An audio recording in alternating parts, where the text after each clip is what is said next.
Hello everybody, welcome to the stream. Today, you can see, I've got my hand cam all set up, and this is my build workspace where I like to build Gunpla. I'll do some other types of sort of hand streams as well.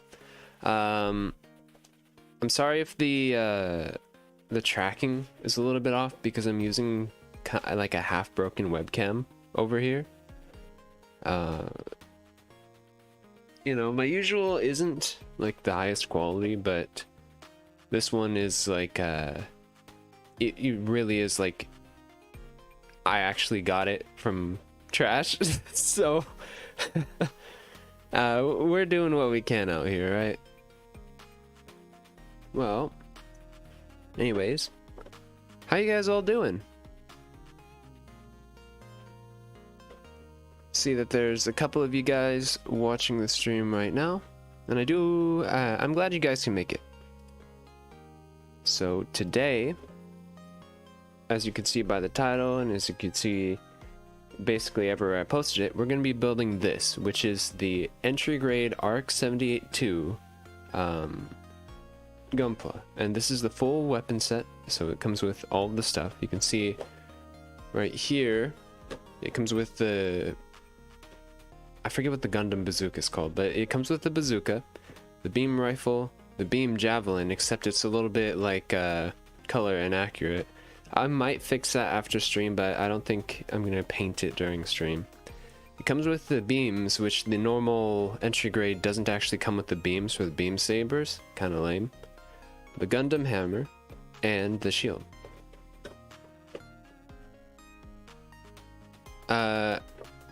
My viewers, welcome to the stream. And Misa, hello. I hope you're doing well. Yeah, I hope you're doing well as well. I'm really glad I can finally start building my Gunpla collection. Let me know if any of the audio is a little bit quiet or I don't know, just like anything in general, because this is a completely different computer setup.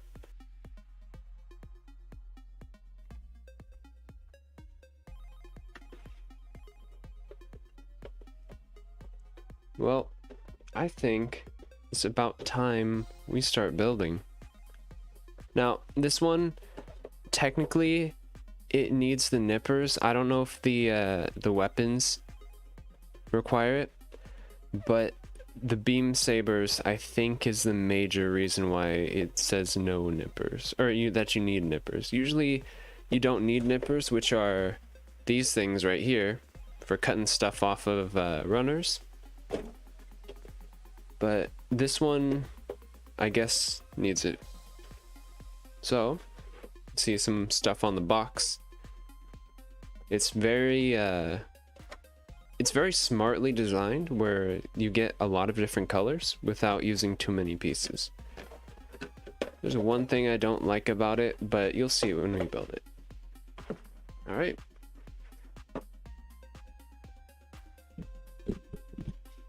So, we have 2 bags of plastic, the instructions manual, which is nice and colorful.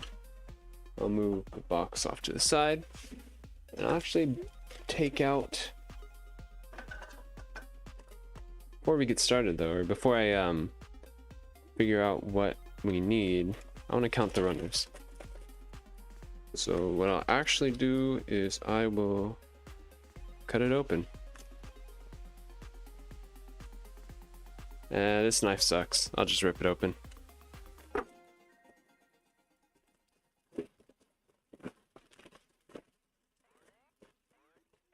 Here we've got, looks like the actual Gundam itself, or most of the parts for the Gundam, with a couple of beams for the beam saber.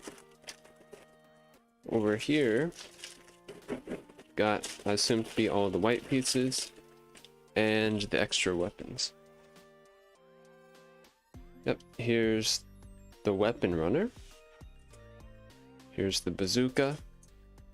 And here are the parts runners for Gundam. Now, giving me a moment, I've technically already built quite a few of Granddaddy Gundams. You can see right here, this is the American Gundam. It is an entry grade, so it's basically the exact same thing, but different colors and a couple more stickers. Didn't come with any of the cool extras, though. And, of course, on my mat, if you didn't notice, this is the Granddaddy Gundam as well, the RX-78. It's got some funny hands. I like to do funny stuff to it sometimes because it's kind of like my my experimentation one. It's the non-revive. This is actually like the OG old one with the ball joint hips.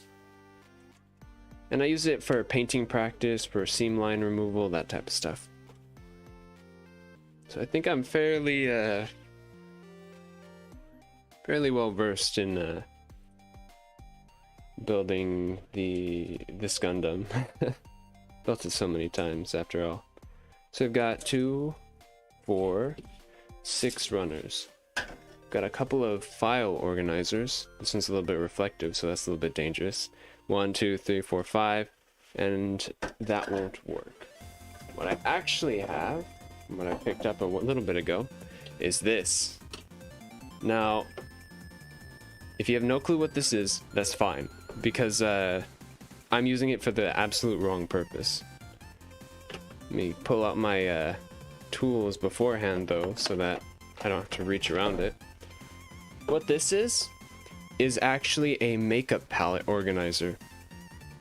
But I figured, which I mean technically this is my first time using it like this, I figured that it would fit runners pretty well, and it looks to do that absolutely perfectly. So we got runners A1 and A2. Technically you're supposed to split them apart. I'll leave them together for now. This is A3 and A4. I'll leave it together just in case I don't have enough space. This is, whoops, C2 and C3, B1, B2, B3, B4. Got, of course, the C's. So I think what I'll do is I'll leave the weapons off to the side for now. I'll actually put them off screen on the other runner organizer I've got, which that one's just a file organizer. So, you know, I'm kind of like, you know, using stuff for the wrong purposes, but it works out in the end. Alright, so if we split these all apart, 1, 2, 3, 4, we'll have 8. We've got 7 slots. 1, 2, 3, 4, 5, 6, 7, yep. So I think I'll split apart the, well, these ones are just like duplicates, so that's fine. But I'll split apart these ones because they're a little bit more unique in what they have. So the way that they want you to do it is you literally just split it like that, and then you have 2 runners. Actually put these upwards. So there's runner A4, runner A3. Over here, you take this, you split it, and runner A1 and runner A2. Usually the most Gunpla don't have you doing that, but because this one's supposed to be an entry grade and very accessible, they want it to be a little bit like organized but not take up too much space. Nice and easy. So this one actually has slightly different parts, so I will separate this since I have the space. And boom. There we go.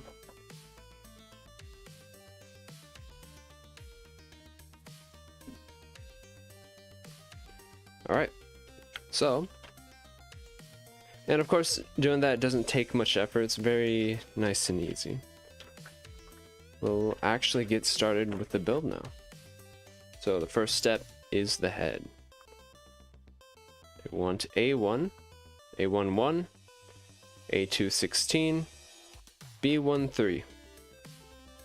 Shouldn't be too hard. I like to cut out all the pieces though, as I build it. So what I'll do is I'll cut out all the parts for part 1, which is the head, because I don't like to cut and then put two things together and then, you know, have to go back and cut some more before I finish a part. So I'll cut out all of these and I'll have them nice and sorted and organized. Now, the cool thing about entry grades is that, you know, while you're supposed to like cut out normal Gunpla stuff, these ones you can actually just like pop out with your fingers. So you really don't need a nipper. But what I'm gonna do is I'm gonna use the nipper. Actually, I don't know, I might not even need to use, I'll use it for cleanup, because I don't know if you can see it too well, but there is a little bit of plastic that's torn and left behind. So I might either use my nipper or I'll use the X-Acto knife to kind of cut off that little bit of extra plastic. For this one in particular, that part in particular, I didn't really need to do it because you'll never see the sides where it connects. So I'm kind of a lazy Gunpla builder, where I'll clean up the nubs that I need to clean up, but then the stuff I don't really need to clean up, I'll just kind of leave as it is. You know, it's more efficient that way, if it makes sense. So A216, which is right here. So I'll show you kind of like the normal way, is that, what I do is that, you know, you clip it and it pops off. And then what I would normally do is I take the nippers and I go the other way and get all the excess stuff off. I usually don't like going one clip by itself, where it's like, you know, you just take it and then you cut it as close as you can, because what ends up happening is that you might cut off too much plastic. So it's always better to cut off less and to cut off more, which is why I hold my nippers this way, like a little bit further from the actual part itself. But yeah, again, this entry grade, you really don't need the nippers for most of the pieces. So while I'm over here, we need A215, which is right here. Just gotta snap that out with your fingers.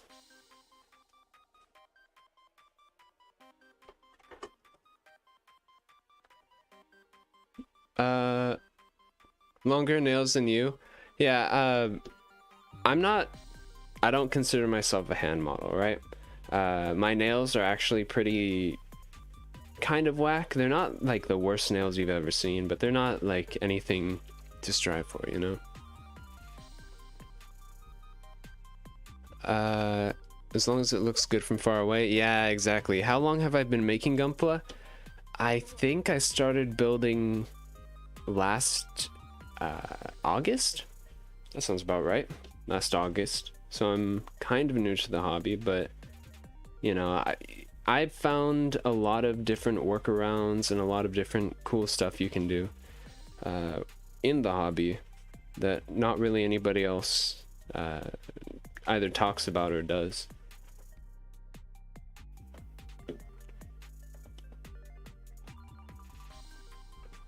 For instance, I buy used kits. Here, I might as well talk while I'm cutting out or getting out all the rest of the pieces. I buy used kits, so instead of you know, sometimes there's kits that you really want to get, but you don't want to pay tons of money for them, and you know, if you have so many kits to build anyways, what's the difference in having a you know, a kit that's already built? Maybe you'll fix it up by cutting off, like they didn't cut off the nubs properly, so you take it apart, you cut up the nubs and sort of fix their error. But I mean, that's one of the ways I'm able to get a couple more rare kits. I have actually a kind of rare kit from, I think, 1998, just because it was donated and I kind of like just snatched it up from a thrift store website. B1, there we go. That's the headpiece. Now sorting some stuff together. All this is for that second part. The first part, we have these three. And actually this goes here. So that's all the parts we need for the head. Gunpla are like Lolita dresses. I haven't looked into, I don't know exactly what you're talking about. But yeah, you can definitely get some used stuff. Of course, it really depends on what they have in stock, but it's I mean, because you know it's used, somebody donated it to a thrift store. I think there's places out there where you can actually like specifically buy used Gunpla, but I haven't come across them myself, so I can't really tell you about them. All I know is that I go to a thrift store website and I'm able to find stuff really cheap. So yeah, what I'm just doing right now is I'm cleaning up the extra nubs that are still stuck onto the pieces, because, you know, as good as my fingernails are, I can't clean off everything. And there's actually a technique I've got. I know it's terrible for my nails, but I've got a technique where what you can do is that there's something called Nub Marks, right? And what I'll do is I'll actually like cut off the piece, and then I'll use my X-Acto knife and cut off some of the extra plastics remaining. And then it might look like the wrong color, like whitened, because it's stressed, right? Like the plastic itself bent, so it becomes like showing that stress. So then what I'll do is I'll kind of like mar it with my blade, and then I'll kind of scrape it off with my nails. You can actually use toothpicks for that, which I've got quite a few of them over here. You can use a toothpick and sort of like scratch it up a little bit so that the whiteness goes away. Now, of course, that's not something that's like a pro. You know, you shouldn't do it if you want your model to look perfect, but for me, I've got so many models, and it's like, you know, who's gonna see it from that far away for most of the time? Alright, so the instructions, A1, A2, B1. So what they actually do here is they'll join all the pieces together, and then they use shadows to make it look like the eyes stand out. But what I'm actually gonna do is I'll make the eyes stand out myself. They did this to save plastic, and it's ingenious, especially if you're building it for the first time. You don't have any tools, but since I have tools, I'm actually gonna fill in the eyes to kind of not need the illusion. Right now I'm just using a normal Gundam marker.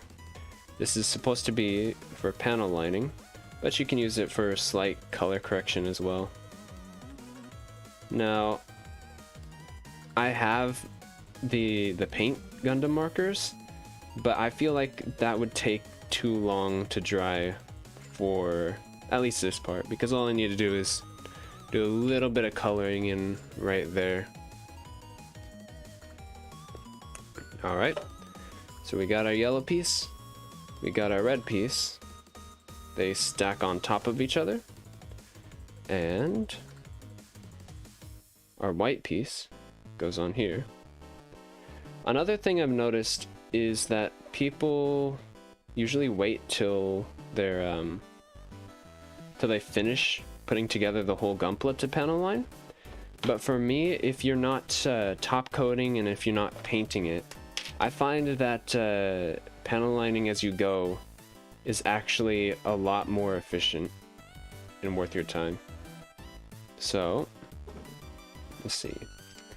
which, you know, you don't have to panel line, but it can definitely bring out a lot of the details. So actually what I'll pull out is I'll just pull out all the tools I'm going to use. I might use these nippers, and I'll put this back. So let's see. You can see right here, like, it looks a little bit plain, right? But if I just take my panel liner and fill in the gaps, you know, I don't have to be perfect, because what I do have is I have this. This is a rubber eraser. You can just kind of run it over the surface and it will clean up any of the marker that's not inside of the gap.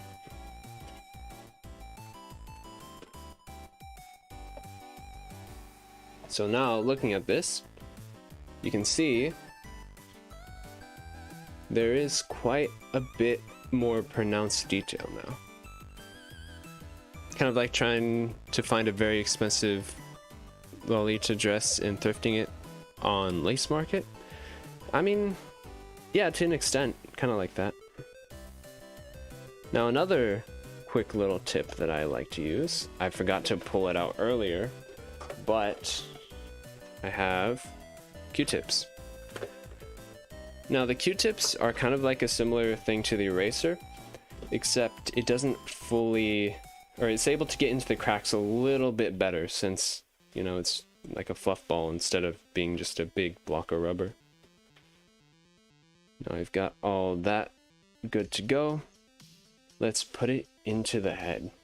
Yeah, it goes on like this. So I'm gonna try and get it close to the camera. This is a very ingenious design. They don't do this for most Gunpla. Basically, you just slot everything in and the helmet's one giant piece. Here you go. And I'm actually going to take a moment really quick to do some more panel lining. I'll use the black marker for the vents on the side of the head,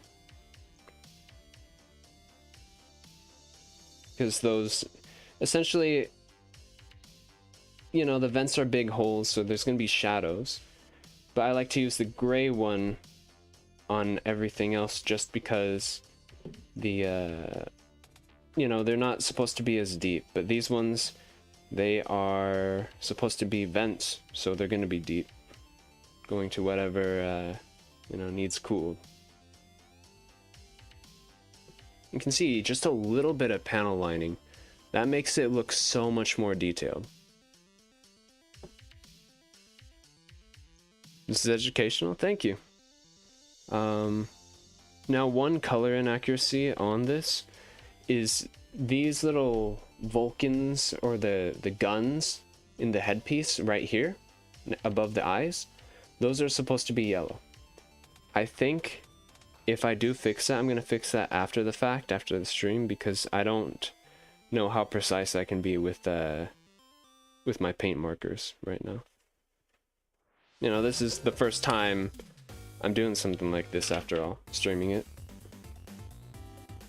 Now, the head is all good.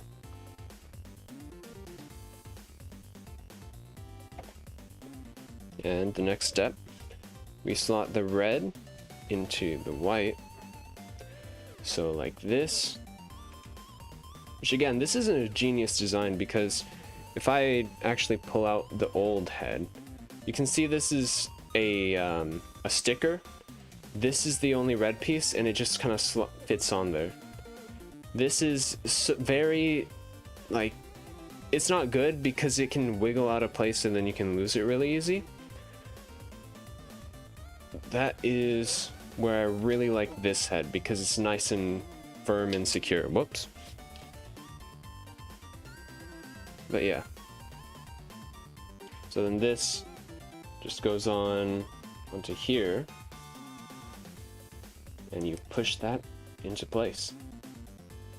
It's a very good design. Not many seam lines. The only real one you can see is up here on the center where we put it on. But there's really quite it's quite nice. I'll do some more panel lining. along the lines of the head where there would be shadows.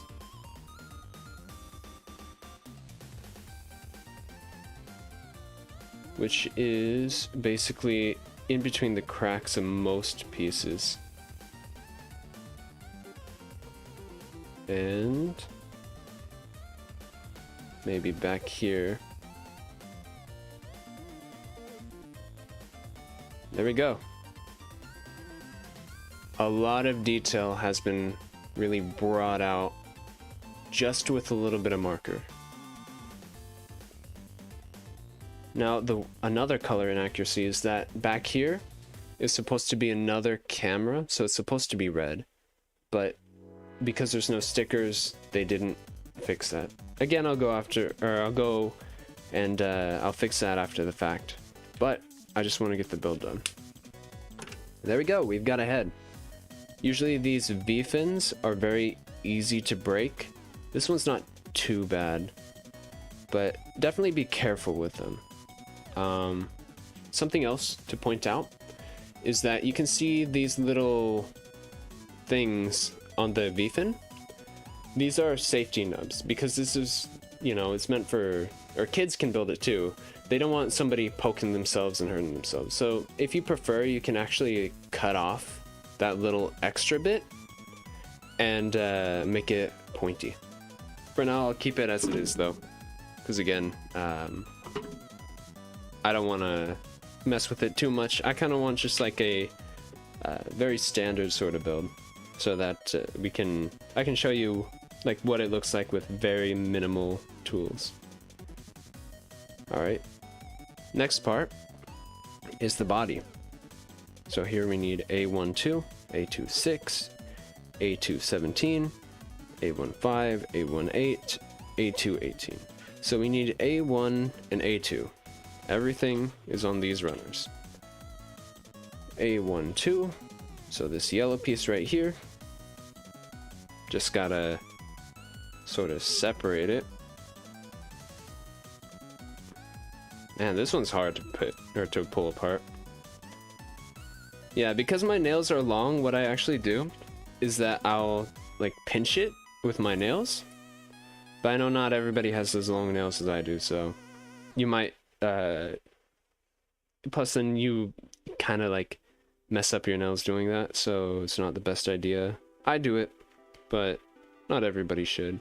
If you need to, you can grab like a X-Acto knife and A15 and kind of slice in between it. It's a little bit dangerous.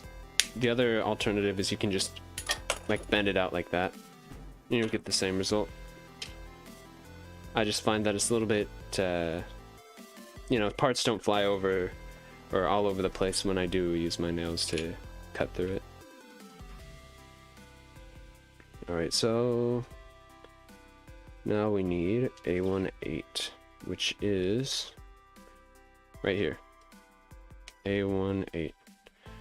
I kind of like do a hybrid of the bending along with the nails. Nails get handy, yeah, exactly. So yeah, it's like I like bend and use my nail at the same time.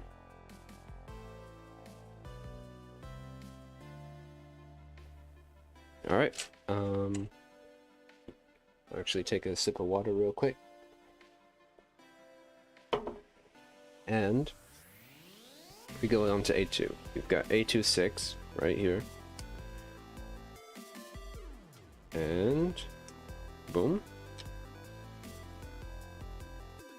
We need A217, which is right here, this red part.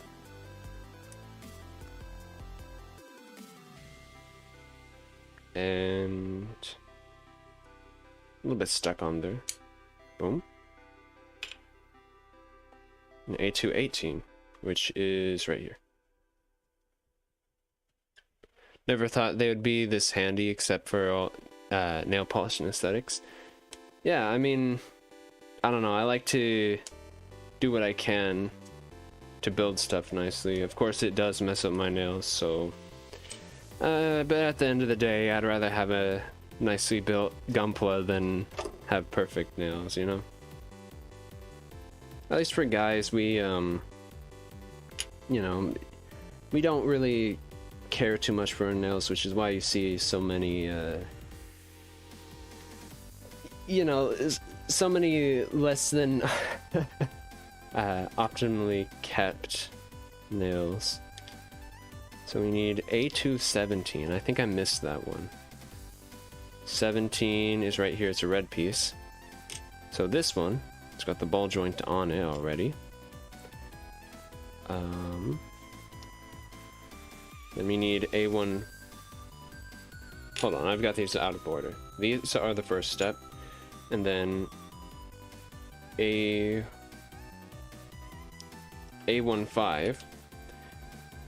A18, and A218. Then there's all of these. I'll do this part first, and then I'll get these parts, since I don't want to have too many all at once. But it might look nice, so I guess I'll do that. We need A17, 10, and A210. So here's 7. And boom. 10. There we go. And we need 10 from A2, which is right here.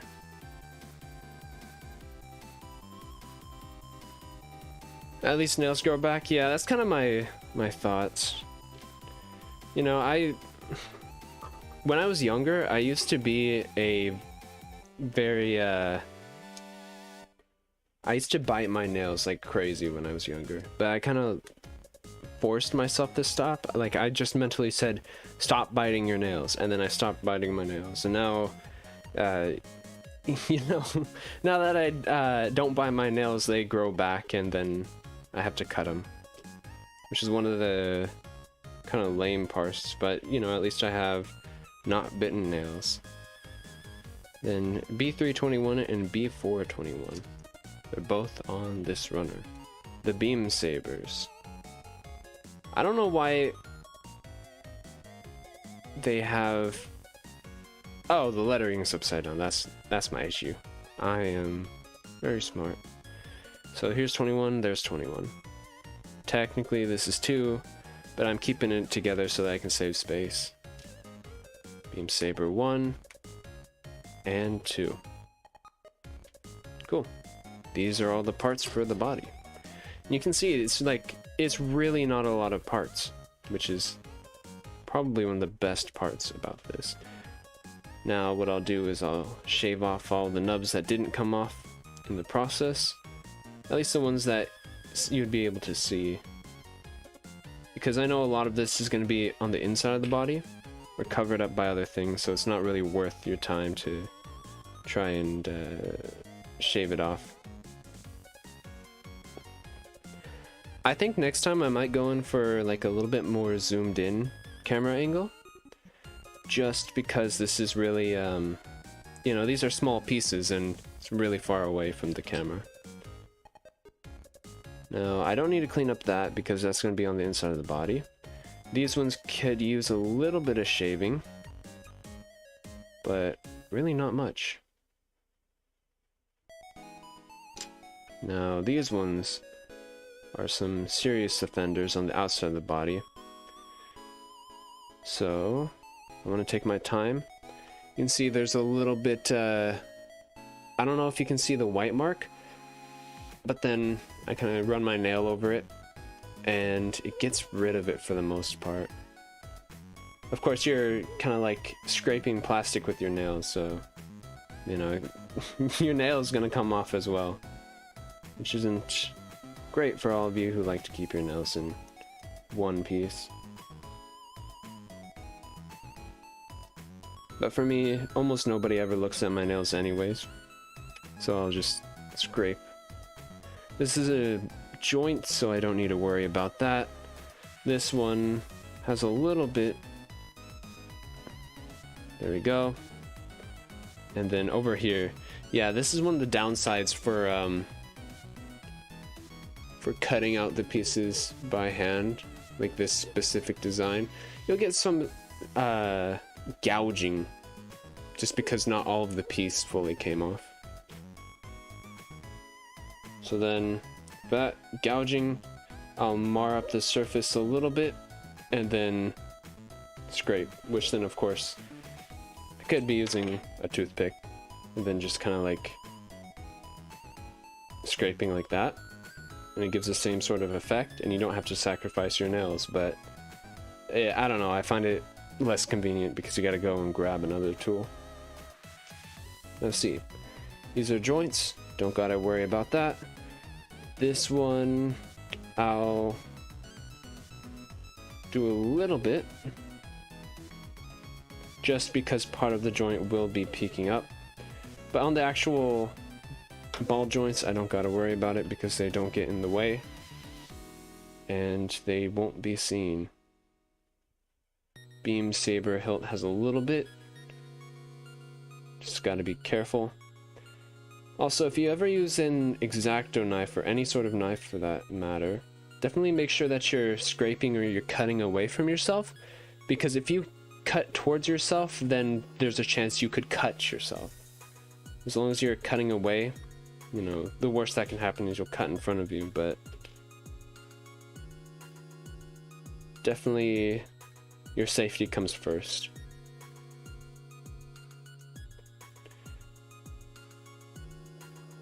Boom. And over here. You need the power to not bite your nails. I mean, for me, I kind of just willpowered it. I literally just said, stop biting your nails. And then I just stopped. But it took years for me to, like, actually, like, just stop. So, I don't know. Nothing too crazy. Alright, let's put it together. Actually, I forgot to bring out my brown marker.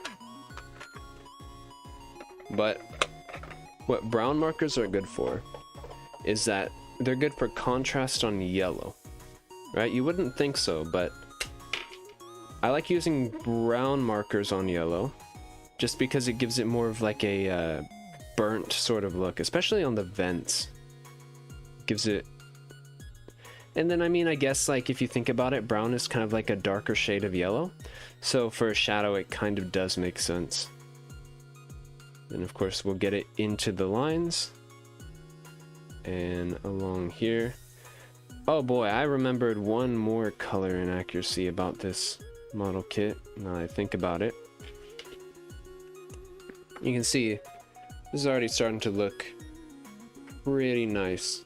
Like the brown contrast with the yellow. Since it's sort of like the same color family? I don't know, like a different shade, I guess? I don't know the actual terms for colors just because I'm not like an artist or anything. And the blue. And this one will panel line in black since blue, or this blue in particular, is a pretty dark color. We'll just go along where the panels would probably meet up, which is about right there. Nothing else really needs lined. The red looks to be good. This blue is fine. This red could use a little bit. It's not going to be seen most of the time. Or it'd be shadowed, which would normally give it that sort of standing out look. But I like to give a little bit extra effort for a little bit of return. There we go. And then the beam saber handles. We might as well do those now. So, you can see, this just looks pretty plain, right? If you... I don't know why my camera is kind of like in an interlaced mode where it's got like a line going up and down the screen sometimes. But you can see right here, it has some design on it, but from far away, it just looks plain and white, right? So then what you do is... Of course, I don't have the most steady hands, so I'm gonna have to go over this with the eraser. I mean, you can kind of just like get it all in there and not really worry too much, because this is one of the well, this marker comes off pretty easy when it's not dry, but we'll get it into all the cracks. It's a very fine tipped marker. And on this side as well. And it's not perfect, but we'll go over it, I guess this time with the Q-tip cotton swab. We'll get off all the extra bits. And one of the issues with the cotton swabs is that it will kind of spread it around a little bit, but for some of these parts it looks a bit better to have it actually spread a bit. Now you can see it's it looks a lot more detailed, especially from further away. You can see the detail quite a bit more. And I'll just do that for the other one. So now I like using both of my hands to keep it in place as well. And for a round part like the beam saber here, what I'll do is, instead of moving the marker, I'll move the actual part in my hand. Doesn't really work too well for the end though, because it would just rub off onto my finger. It's amazing how much detail it gives. Yeah, like this marker in particular was, I think these were $2 or $3 each marker, but I've used them on every single kit since I bought them. And sure, you can get more expensive versions where it's like a special paint and then you dip it and then it runs along the cracks, but these are just nice and simple, which is why I like to use them for everything. And these Q-tips, like, you get a generic brand Q-tip because you don't really care about the quality, it's just going to be like thrown out afterwards, and you can get like 500 for $4, which, I mean, these erasers, these were like 4 for $2 as well.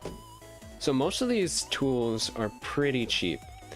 This nipper, I paid a little bit more than I really should have for it. It was like 17 bucks. Usually it's like $9 for this one, but I actually tried out this brand, which is like a cheapo brand. It's supposed to be decent quality. It was $17 on sale. People buy like $50 nippers, and that's my dream right there, is to get the $50 nipper one day. It's called the God Hand, I think SPN 150. I'm not sure about the number, but it's SPN something. That is the dream, but I'm not willing to pay $60 for it right now. Alright, let's get this thing all together. So this goes down on top of here. That fits together very nicely. This ball joint goes into the little socket back here. And the blue part on top sandwiches the yellow piece. Oh, kind of went flying. Yeah. Whoops. Well, there's the sandwich. Remember me saying how Gunpla was a hobby, but also it's a way of having figures for very cheap? Now you see what it means? Yeah, like, in the United States at least, Target actually sells Gunpla. This one you don't have to get from Target, you can get from basically anywhere. But this set in particular is like 12 to 15 bucks. If you get it without the full weapon set, where it's just the figure and the gun, or figure, gun, and shield, that's like 10 bucks. Which, I mean, technically it's an inflated, like, increased price, because in Japan, they sell these things. Well, this full weapon set should be like 1,000 yen, which is around $10. And just the figure with the gun and the shield, it should be like 7 bucks in Japan. So, you know, even though the price has increased here, for 12 bucks, like, this sort of detail is pretty insane. Well, I mean, I haven't put it fully together yet, so you can't see the detail I'm talking about too much, but you'll see it when it's done. So now we have the ball joint. We have this red plastic part. This slides into here. And then goes into the other hole, which you can see right there. You gotta put it in at a slight angle, and then you can push it up. And that's some really nice part separation right there, where you can see like it's there's a gap right there where the panel separation would be. Now this one's the old version again, and it doesn't, like, that's two parts that's separated along here, and that, I mean, well, while it's nice and solid, it doesn't give you much motion.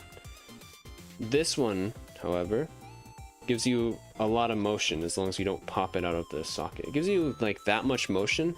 My one issue with this particular kit though is that when you do stretch it out, you can kind of see into all of the plastic and it doesn't really look too nice.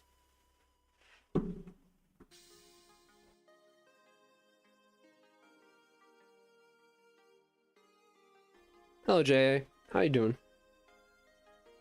See that you're new to the stream, and you're welcome here. And I'm glad to see you here as well.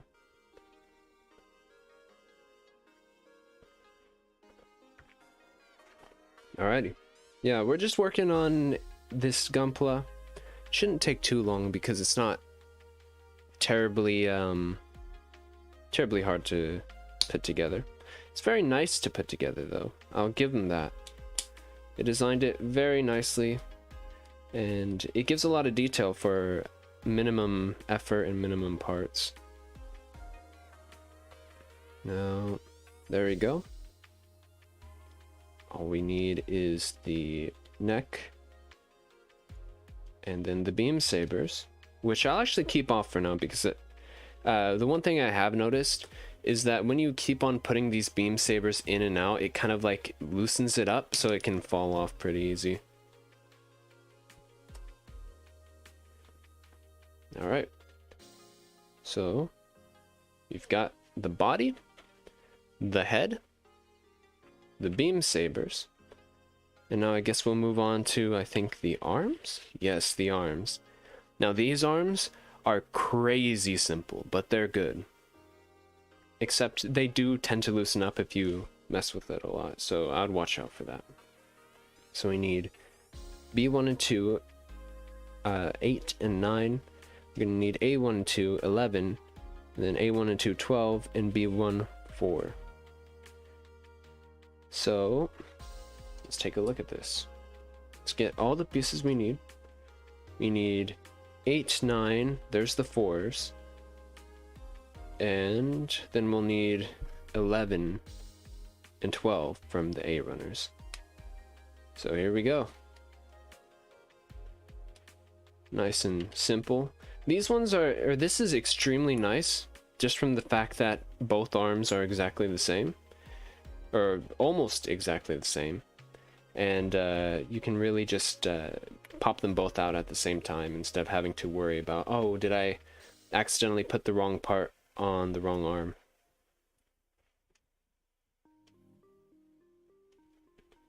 Especially, I have a lot of kits.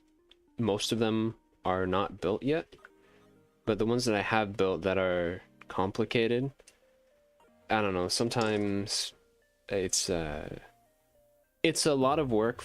Well, not really a lot of work, but sometimes it's like a lot of effort, and it takes a long while.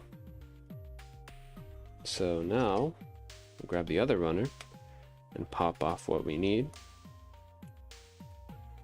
Now what I'm wondering is, are these actually mirrored?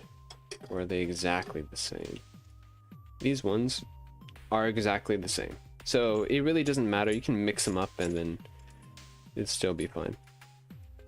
I'll keep them a little bit separated, one per each arm. But again, it really doesn't matter. Now we need 11 and 12 from A1 and A2. So here's 11. If you're having trouble with the final piece, what you can do is you can actually just twist it off. You'll have a little bit of that white stress mark on it, but it's nothing that is unfixable. There we go. New subscriber, keep up the good work. Thanks, dude. I really appreciate it. Here's 11. What I plan to do is I'm going to do Gunpla builds at least once a week on Friday. Now, whether I do more than that, it really depends on the week. But, I mean, I've got like 50 kits that need to be put together. So, if we do one a week, then it will last for almost a full year. Which then, you know, I really don't want to. But there's a good chance that I'm gonna go out and buy some more kits. So, I mean, you know, I need to be spending money on other stuff, but it's addicting. Definitely is. So then, shoulders are after arms. I'll just keep the arms as they are right now. Or I'll put together these and then I'll put the shoulders on. Alright. So, yeah, and even some of the sexist plastic is so little that you can actually just use your nail to scrape it off if you wanted. But of course, you know, I don't want to damage my nails all too much. I'm willing to use them, just I don't want to use them where you really don't need to. Again though, if you want to, you can. It's your nails. I'm not really one to judge. But for me in particular, this stuff, kind of like running the X-Acto knife along it, gives me a better result. I didn't do this one, it's just mostly good to go.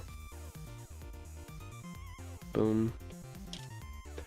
Yeah, for the one thing I can say about entry grades is I really hate using the nippers on them because the way that they're designed is that they're obviously meant to be popped out. Here, I've actually got a runner nearby me that I can pull out and show you guys exactly what I mean. So this is just like part of a broken kit, but you can see right here the whoops, let me get that in the camera. There's like a gap where it's very small for quite a while. You can't really just pop it out. So then what you have to do is that you have to use the nippers and then like cut it like that, and then you can cut off the other side once it's off.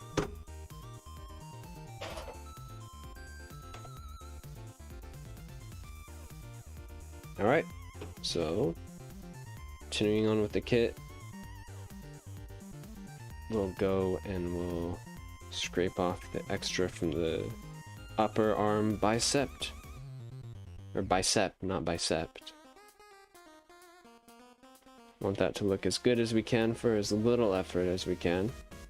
That's my whole sort of shtick, is that I want it to look as good as it can be with as little effort required from me.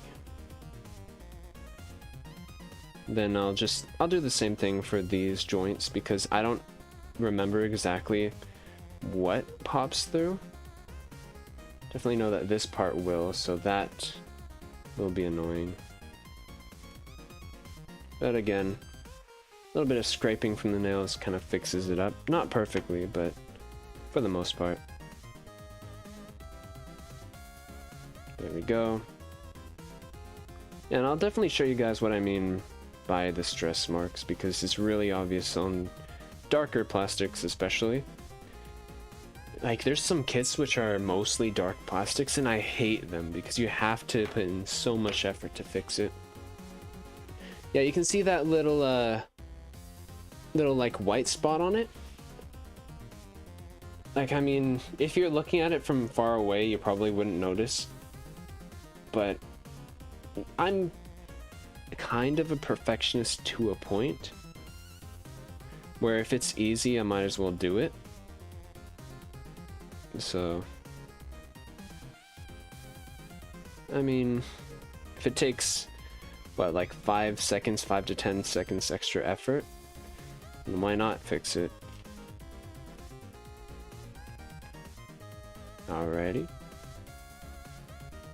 Gonna keep on cleaning this up. And boom. Now again, I'll do some panel lining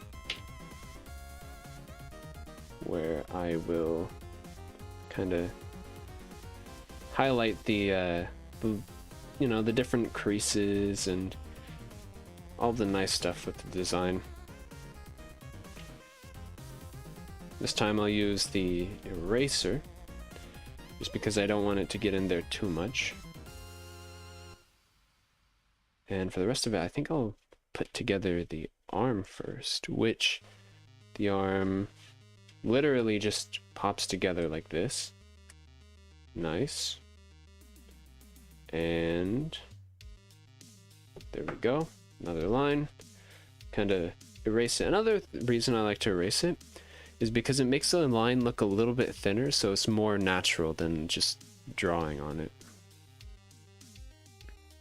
Sometimes I'll leave it as it is. Other times I'll again use the eraser to lessen up the line a little bit. Like for something like this, I think the line looks good enough, I don't need to fix it. And it's not thick enough where it's standing out too out of the ordinary. So that's where I'll leave that. Put together this next one. And actually there is one more thing for me to panel line on that last piece. So I'll get back to it after I'm done with this one. And boom, that looks nice. This little gap will line it a little bit. Erase off a tad, not too much, because these ones are very easy to erase off and you don't want to erase off the detail that you just put on. And over here, some more lines, which, I mean, I don't know, I don't need to too in depth do that. There we go. Another panel lined. Actually, right now I'm using kind of like the side edge of the eraser. And I don't know, I guess a quick comparison I can do is between the two. You can see up here I didn't panel line that, and then I lined this one, and you can see all the detail from a lot further away. Like this just looks like mostly flat, but then this one you can actually see the detail. I think I'm probably gonna stop doing that comparison since I've made it so many times this stream.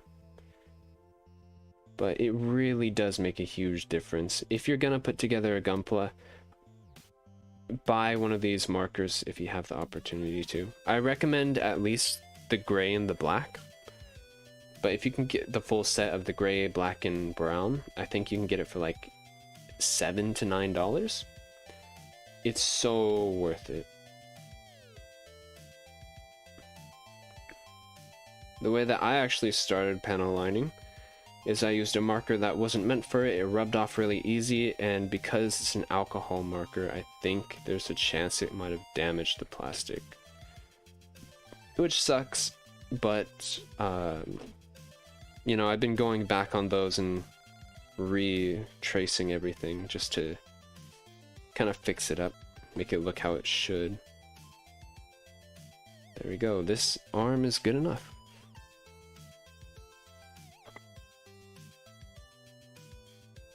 Another thing to keep in mind is like this dark, the gray plastic and the black plastic, it's really hard to panel line that stuff, so I kind of just don't. Oh yeah, this part is white technically you want it to stand out, so I'm just gonna kind of scribble in between the pieces to make it actually look like it's supposed to. Now you can see that detail pops out a lot more. Yeah, you can use Sharpies. I found that if you use just a normal black Sharpie, then sometimes over the years the black will become more like a dark purple, which really sucks. It's hard to clean off, so once it's on there, it's basically on there. And the tips really aren't fine enough to get into the cracks like you would want to. But I've done it before. I've done lots of stuff. My first Gunpla was actually a master grade, but it was the F91 2.0 master grade. But I put that together with just garden snips or garden shears and a what is it called? Garden shears and nail clippers. That's what it was. Gosh, like, and then of course I panel lined it using a fine line Sharpie, but really doesn't look too amazing. I'll actually use a little bit of black on this gray just because it will stand out a little bit. And we'll pop that into the joint once I'm able to get all of this. There we go. Yeah, so it stands out a little bit on the gray, but on black pieces it's really impossible to panel line just because there is no, you know, you're trying to put color where you're trying to put color onto black and it doesn't really work. Alright, and then this slot's on here. You can only put it on one way because of the little slit. And boom. Next up is the other arm. Fix this up a tad bit. Boom. And a little bit more detail down here. Grab the cap and put it onto the joint. Another thing I really like is that these arm joints are really easy to put together and they don't require a lot of effort. There's the arms. Let's get the shoulders. Shoulders, we want B17, B27, A113, A214 for those two are the hands, so they're going to be easy to remember. And then B16 and B26. So B27. There we go. We'll grab B1 or B26. Boom. Over here we'll grab B16. Nice. B17. And we'll grab the hands, which are A113 and A214. There's the hand. Boom. And boom.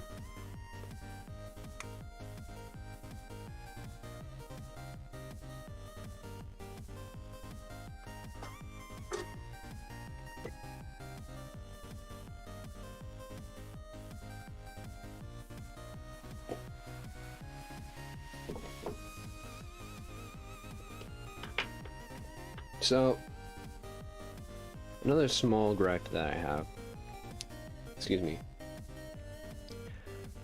another small gripe that I have is that these hands are only one piece. Most hands, I can actually pull one out and show you guys. Most hands are two pieces.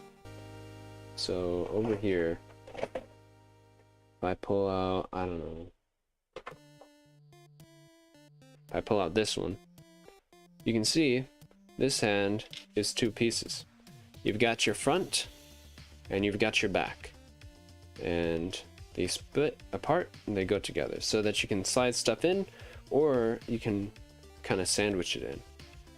But these ones, because they want it to be as simple as possible and as cheap as possible to make, they only made it one part.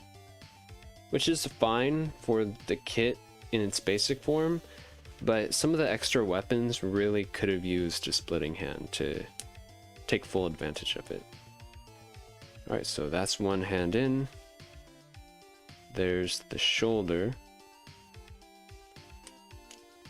Boom. So my other sort of gripe with this kit is this shoulder and upper arm joint, that twisting part, it can get loose over time. Or at least the one in my my American Gundam did get loose. So definitely watch out, especially if you twist your arms a lot. Or your Gunpla's arms a lot. Of course. And next up is the hand. Scraping off the extra bits from the knuckle and the extra bit from the thumb. Boom. That goes on there. Then let's grab the shoulders. I'll scrape off the extra bits here. Not really too much to try and fix, so I won't fix much of it. And over here, a little bit to scrape off, but really not much. Now, here we go. We'll panel line some more.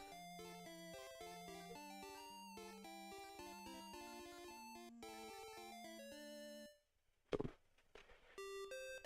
And panel lining really is just like, I don't know, if you have a coloring book, it's like filling in the lines. Except instead of filling in the lines for, I don't know, like some character that you're coloring in, you're just putting the lines where you see lines. Alright. Now, let's put it on the body. So, just pops on that joint. This pops on that one. That slides down over it. And a little bit loose, but I think it's supposed to be that way. This one slides down over it as well. So now we got the body, the arms, and we've got the head put together. I'm going to wait to put that on though. And now let's get the waist. That doesn't belong there. For the waist. The waist is probably... The ball joint sucks on it. Or it sucks that it has a ball joint, but it's so color separated for so few parts that it's amazing. Even the better detailed, same scale version of it, unless you're buying the $30 one, it's still a sticker for the color. For excuse me. Did I miss a part? Oh yeah, I forgot the backpack for the body, so I guess I'll pop that out now. Boom. And we'll just put the backpack on. Could use a little bit of panel lining, of course. There we go, backpack's all nice and out. And I think to be color accurate, this whole sort of portion is supposed to be black. So you can see the difference there. Definitely pretty big. Again, if you don't have the markers, then Gunpla usually just look good anyways, so don't even worry about it. But the markers do add a lot of detail. Or not add it, but it highlights the detail. It's like it's like if you're writing notes for your class, right? And then you have a highlighter and you highlight the important stuff so that you're able to see it easier. It's the exact same method, the exact same concept with this. technically the inside of the thrusters on this should be red. The middle is supposed to be black, but the surrounding is supposed to be red, but on almost every kit they never do that anyways, so I won't even bother for now. And the backpack just pops on. Nice.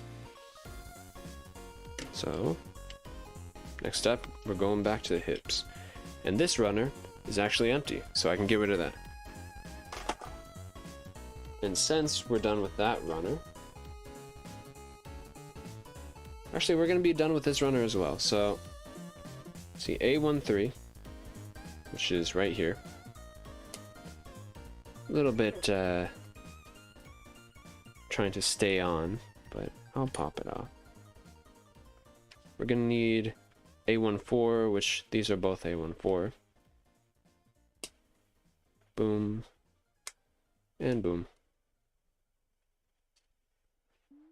A14, or A1 is now empty.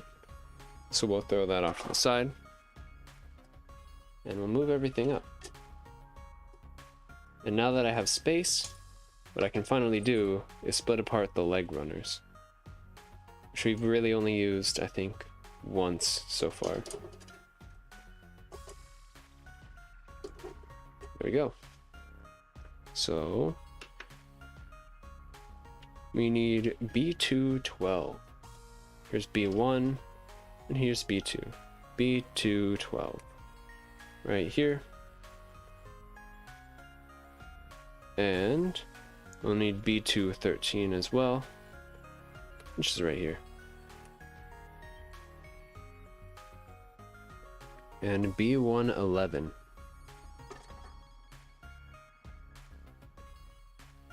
Which is right here. Boom. And I'll clean everything up a little bit. Because this is a joint, I'll actually, since there's a little bit more plastic from the runner, and I would like a little bit of nub on it, I'll actually clean it up a little tad bit. Don't need to be perfect with this since it won't ever be seen, but I just like all my parts fitting together perfectly, so I just want to make sure that nothing is getting in the way too much. Otherwise, I definitely would leave the nubs on, or at least some of the nub on. Doesn't need to be perfect. Up here, just a tad bit of plastic mold, or molding. Over there, scraped off. Boom, and this looks good. The yellow, I don't want it to have trouble fitting into the gap, so I'll scrape off a little bit. Not really too much. And again, we'll scrape off some more yellow.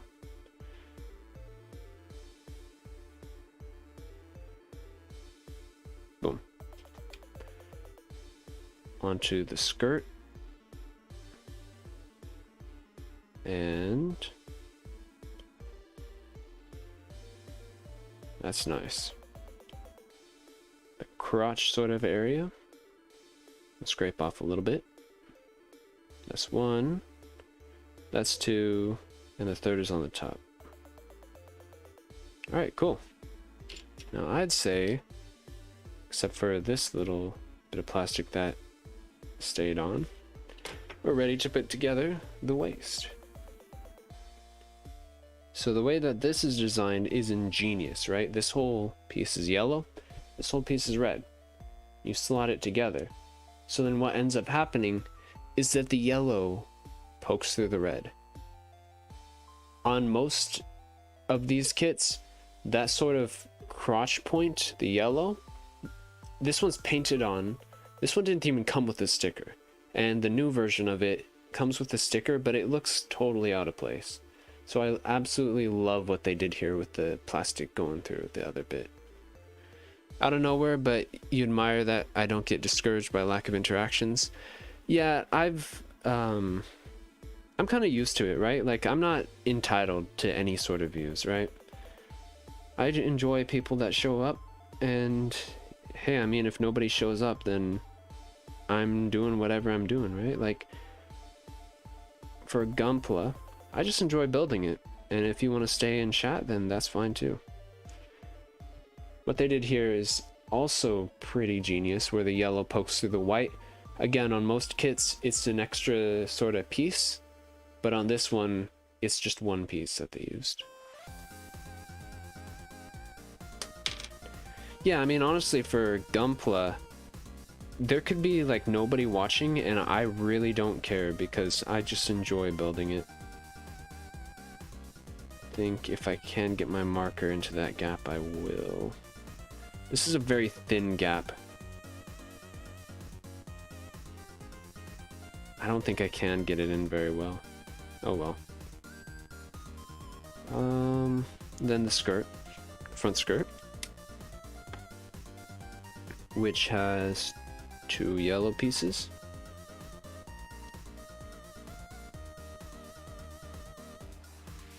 There we go. This slots right there.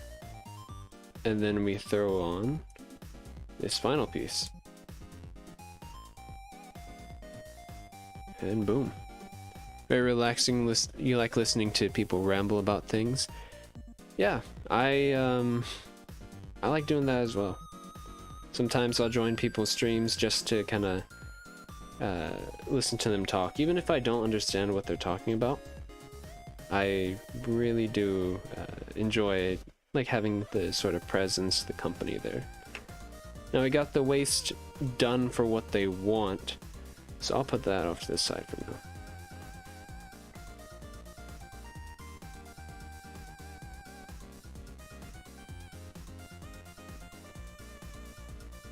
Next up is the feet and the legs. So the feet is the B's, B3, B4, 19, A4, 25, A3, A4, 24, B3, B4, 20. So I'll pop them all out.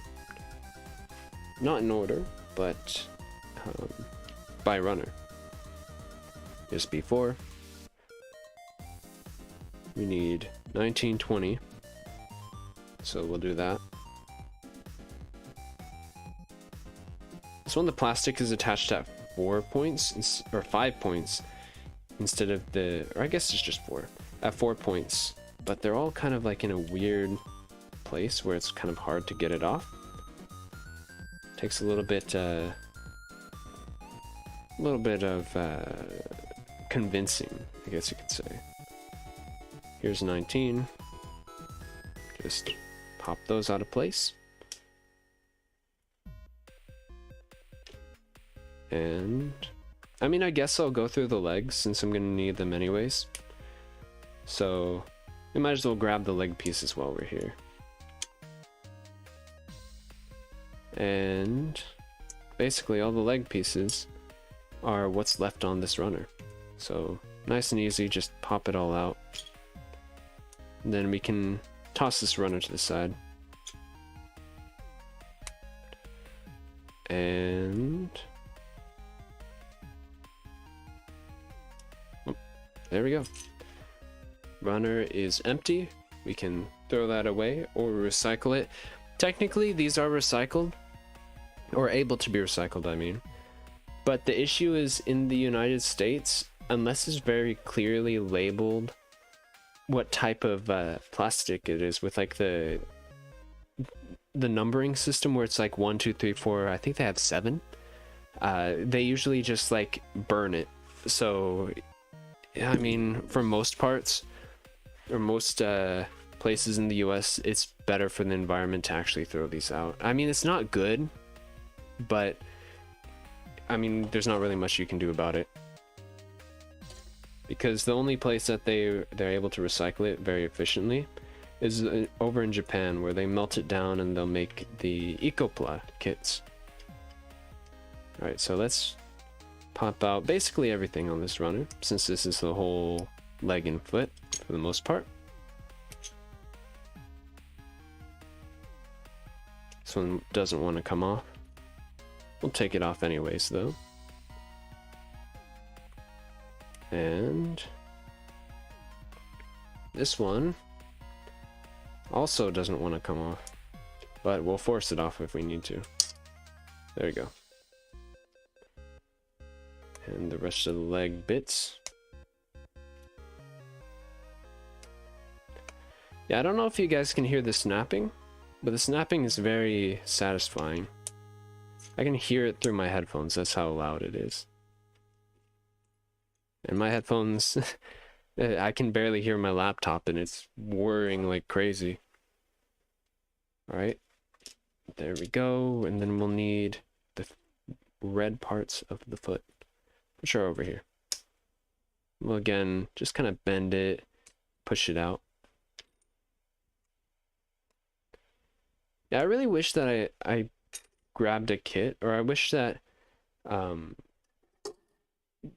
there was like a basic kit that I could put together that needed nippers, but I don't know. This is like a very, very nice entry point for people. It's very cheap and it doesn't require a lot of tools, very easy to put together as well. So anybody can do it. Is my music over? I think I played through all of the music. Wow. I guess we'll just rewind it. Of course, if any of you guys are wondering what the music is, I always put like a, I put in the description what I'm using. And today we're listening to Harris Heller's Streambeats. Listening to some of the, I think, arcade style songs. I don't know, one of the names of the albums might be arcade, but this is like a sort of like retro, like chiptune type music. That's what it is. Alright, so we've got all that. We're gonna need the joints for the foot, which is A324 and A424. Right here, A24, A324, and A424. I like using Dova syndrome just because it's kind of like the standard for VTubers. But I don't know, I don't really like using lo-fi music too much because it's kind of really generic and boring in my opinion. But you know, some of the stuff like this sort of chiptune, it's nice to listen to. Really breaks up the pace from Dova syndrome, at least. Alright, we're gonna need A322, A422, and then A323 and A423. So 22 and 23. Here's 22. Just pop that off. And 23 right here.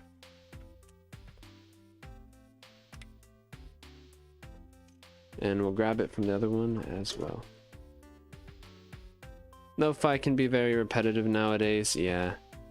Like, it's okay if you're doing something like so mind-numbing that, I don't know, it's boring. But, I don't know, I rarely listen to lo-fi anymore.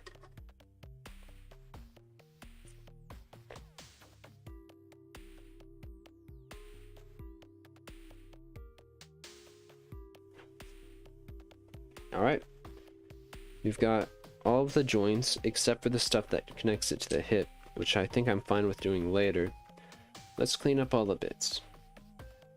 Now, of course, if you're putting it together, you don't need to do this, but I like being a perfectionist, basically, for a couple of things at least. Boom. I mean, you can build your kits how you like. I'm not really one to judge. I think my screen might have just flickered. I'm not sure. So hopefully it doesn't look too bad. I hope it was like a glitch on my end rather than being, I don't know, a glitch on YouTube. Alright, I mean, I guess the other way around, because what I'm doing is I'm using a cheap capture card, right, for a GoPro. That's how I'm actually, how I've got the overhead cam, is I've got, this is like a old GoPro that I bought used. I run it to a cheap like $10 capture card, Which, I mean, you know, it works, but those capture cards can be a little bit flaky, especially after you use them for a while. So I just hope it's doing alright. Hey Lynn, you never have the patience to do this type of thing? Yeah, some people, I mean, it does take a lot of patience to put together one of these things, which this is like one of the easiest ones to put together.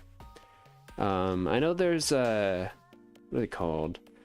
There's like BB Senshi is the Japanese name for it. They're like sort of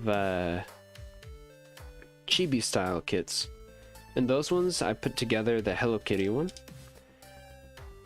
Those ones are really simple, like even simpler than this.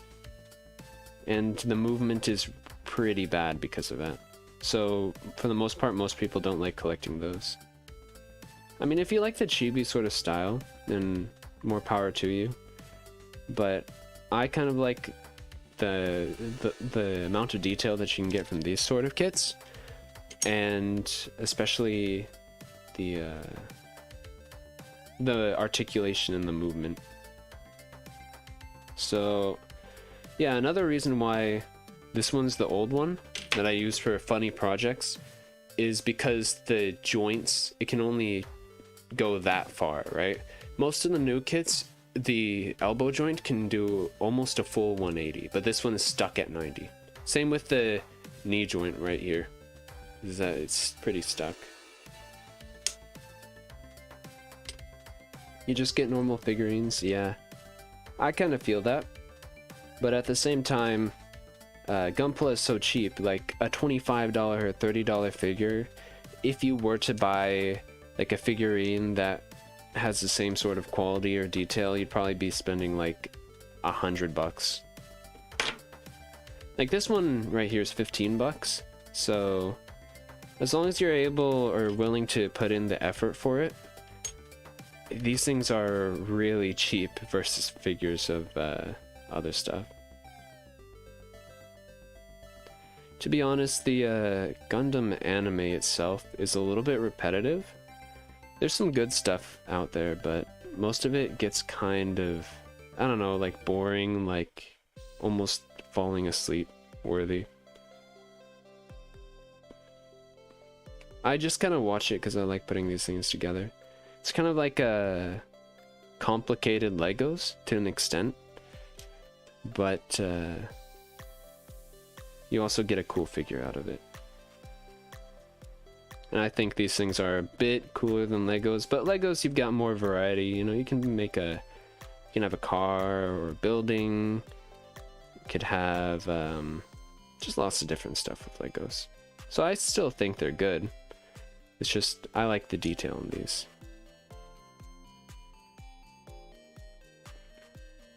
Alright, and got that mostly scraped off. You can't do Legos? Yeah, I know some people that just have no clue about Legos. Like, I don't know, they tend to be like less visual style learners, more like I don't know, like word oriented, so they can deal with instructions really well. But or not like this instructions, but they can deal with like you know, written typed instructions really well. You get an RTD2 one for your birthday a few years ago, and you let your friend build it for you. Yeah, I can relate. My younger sibling, she ended up getting like a sort of house playset, and I was the one who put it together because she had no clue how to do it. And then of course she ended up, you know, tearing it apart and I don't know, messing around trying to build other stuff. That's how most kids are with Legos, at least, is that you know, even if they get a really cool Lego set, they want to build stuff and they want more pieces, so they'll take it apart, and then they'll eventually regret that they took it apart because they can't put it back together. Yeah, but I think I know the R2-D2 Lego you're talking about. It's like, I think it's pretty big. I don't know if I'm thinking of like an old version, but I know of one that's like a nice and decent size. Kind of like a bust, except it's the whole, you know, the whole R2-D2.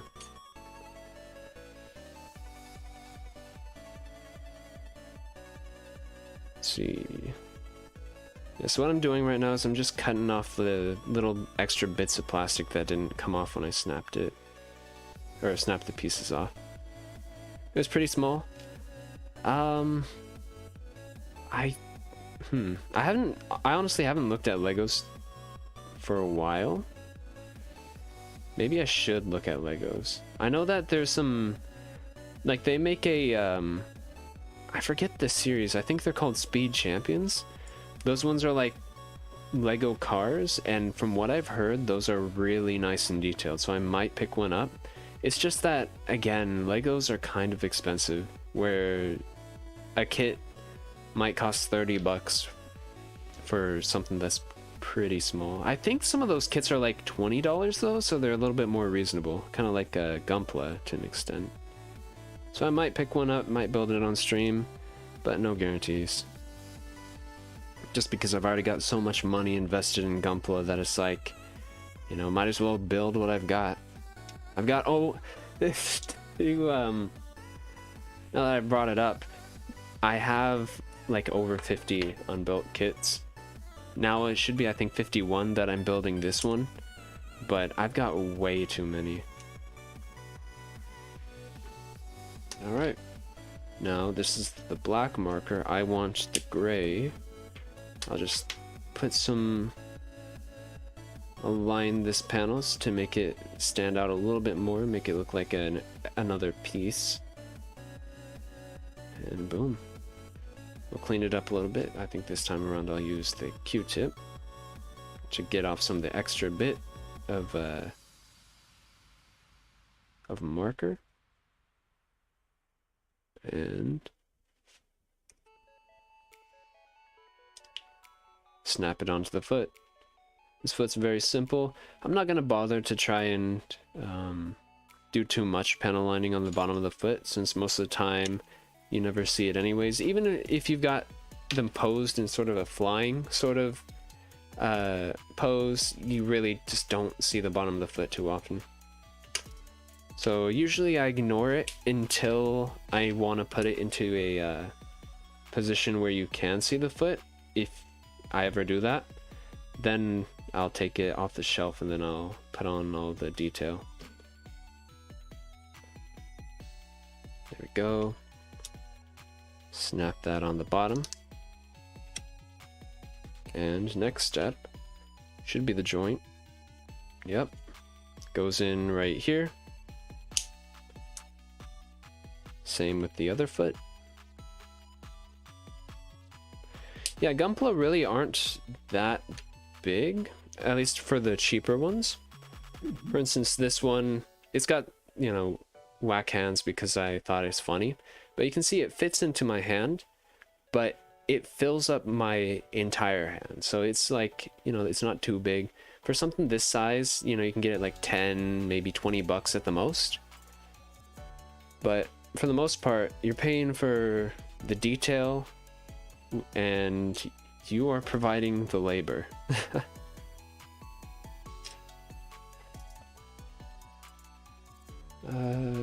Let's see.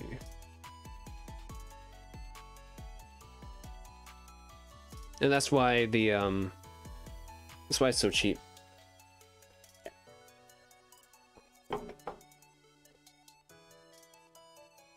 Because you got to figure out how to put it together. Legos aren't cheap because they know they can charge however much, and then some kids will be like, "Oh, Daddy, Mommy, please get me this Lego. I really want it, and I'll enjoy it." And they'll put it together once, and then they'll take it apart and step on it, and then, you know, they'll get mad. "Oh, why don't you clean up your Legos? I bought this Lego for you, and now you've dismantled it and lost half the pieces, and half of them I've stepped on." So, yeah. Legos used to be cheaper, but then it could also be like inflation. So, but then at the same time, adjusted for inflation, I saw a video about it, and they talked about how Legos are more expensive now than they ever were before, which kind of sucks. Because I do enjoy building them. It's just, I don't know. I don't like how expensive they are. Yeah, it's a big brand. When something's popular, they can get away with it so much.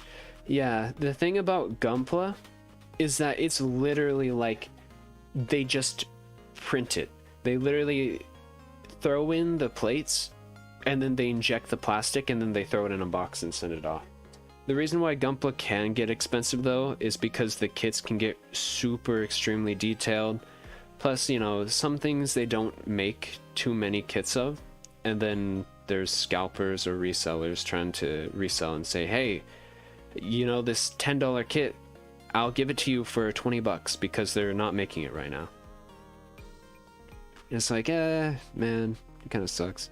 Even hobby shops, sometimes they'll charge a couple dollars more than like they usually would.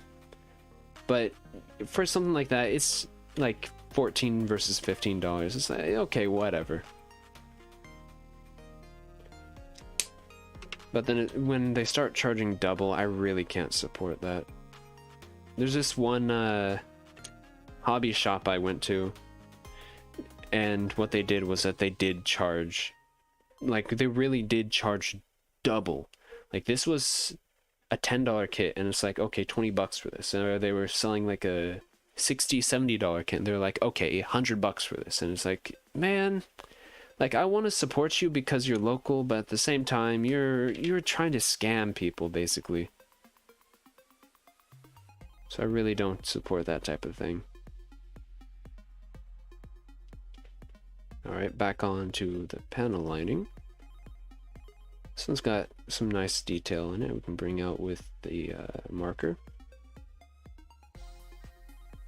Don't want to go too overboard, but at the same time, I want it all to look pretty nice.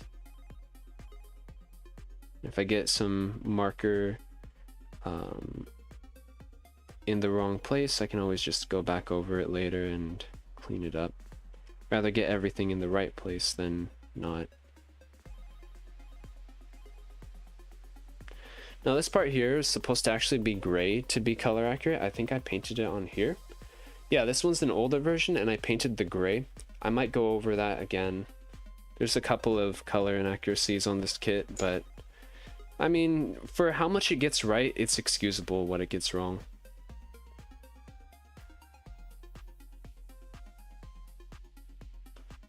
And maybe line that up a little bit. I'll use the eraser to actually remove some of the stuff because the cotton ball just kind of spreads stuff around. The eraser actually removes the extra bit of ink.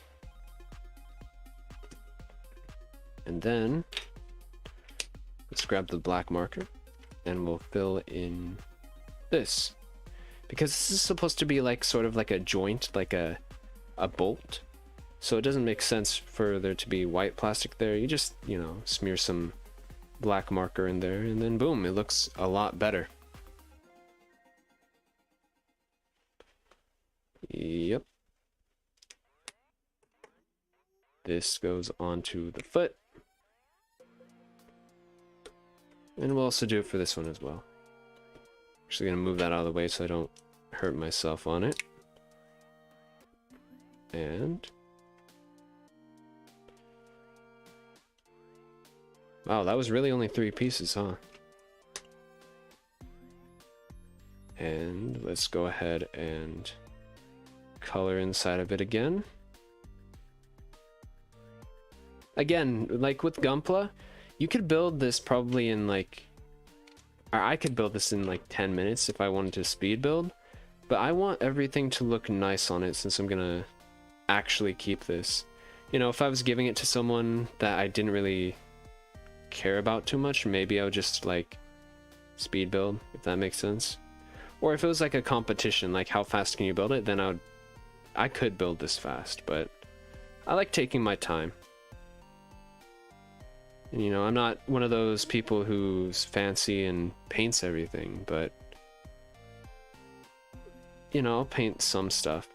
I'll do some very basic painting. I have a can of primer. So what you're supposed to do is that you're supposed to like prime it and then repaint the whole thing, or repaint what you're trying to do.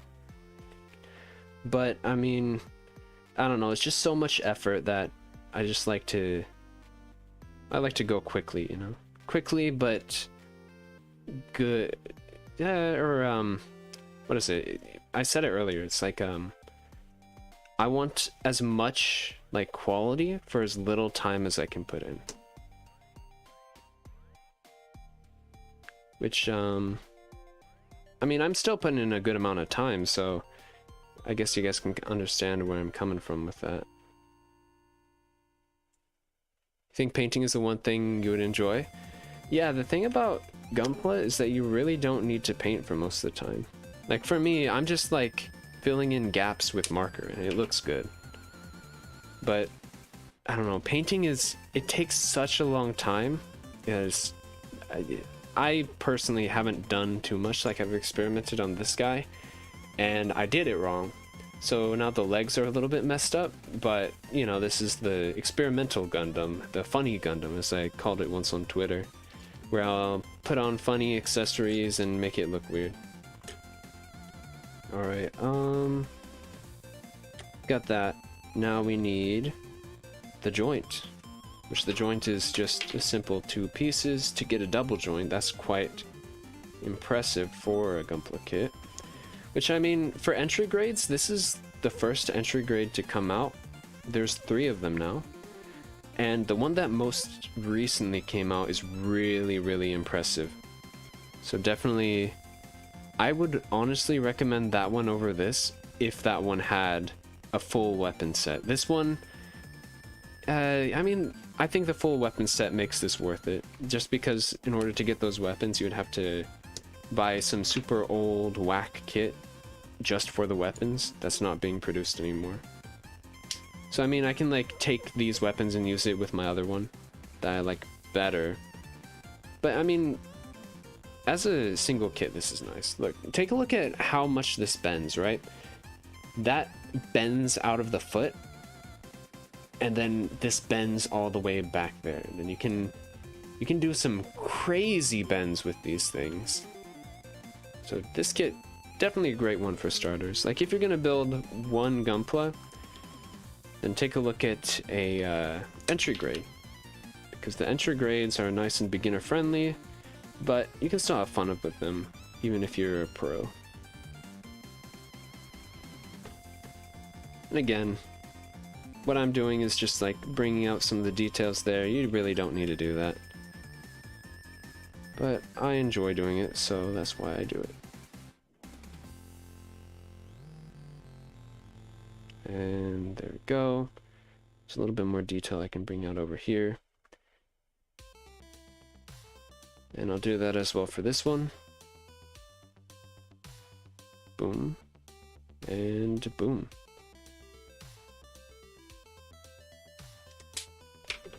Next up is...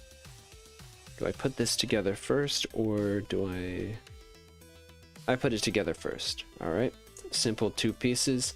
And what I really like what they did about this is that they kind of disguised where the pieces to go together, so it looks like it's just like a detail there, which then you can of course you know, take your marker and go over it, and then that looks like, you know, like mechanical panels rather than just being, oh, it's just a split in the plastic where you connected it. So I think that's really neat whenever they do something like that, because a lot of the older kits, they didn't do that, so then you would have to fix it with like a whole bunch of tools or materials, and it kind of sucked. Which, I mean, I still have some of those older kits just because there's no other real way to get those kits. But I mean, you know, they've changed their stuff. They've been building, or they've been selling this stuff for so long that they kind of had to. Just developmentally, I guess. Now this leg joint design is really ingenious. I'll show you guys with this one. After I panel line this, of course. It's not too much panel lining, just takes... Actually, I missed a little bit of nub on here. Did I clean these up or no? I don't know. Whatever. I've got it clean enough. Except I felt it up here. Right, there we go, clean enough. And panel line. And panel line. Now I'll take this and I'll kind of go along it. So take a look at this, right? Basically, the way that this works is that you pop that into the bottom leg, you pop the upper leg into the top portion, and then you take this and then sandwich it. So now it won't come off and it's nice and flexible. Like, you can see how much that bends. It's insane for just 2 parts on the hinge. Alright, we've got the legs. Now we need the hip attachment, which is A421 and A321. These pieces. And boom, that's 1. And boom, that is 2. And of course, nobody's ever going to see these, so there's no point in cleaning it up. You just pop it into the top portion. Same with this one. And because this is a ball and socket, which really isn't preferred, usually they use like a peg on the main piece and then a little swivel here so you can get it out like that far. But for the most part, this is good enough. Like, you get that much movement out of it, which, I mean, some people might want their Gunpla, their Gundams to do a split, but, you know, this is probably enough movement for 90% of poses that you want to pose it in. Alright, so now we got the legs onto the hips. Let's go ahead and take a look at the instructions. They want us to pop it on, but they also want B110 or both B110s for the side skirts. Here we go. B10 and the other one. This runner's empty. We can throw that to the side. And I'll just scrape off the extra bits of plastic. There we go. And boom.